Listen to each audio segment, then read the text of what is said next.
رمضان فاضل له 3 ايام يا جابر. زعلان ليه يا اخويا؟ مالك؟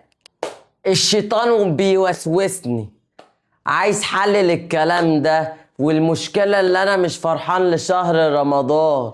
اعمل ايه؟ يا ابني استغفر ربك وصلي ركعتين واقرأ لك قرآن لعلك تشفع يوم القيامة. بس انت كل اللي انت بتقوله ده يعني هيخليني افرح ان شاء الله في شهر رمضان؟ ايوه يا حبيبي، وسيب اللي في ايدك عشان تفرح وتعمل بقى في شهر رمضان.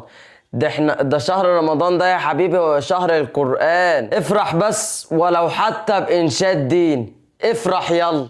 رمضان جاءنا للراحة والسكينة، بالخير والرضا والرحمة الأمينة، يا راحة الأرواح في دنيا العنا، يا فرصة الغفران، يا نور الدعاء، أقبلت يا شهر الصيام وصل على النبي. بلهفة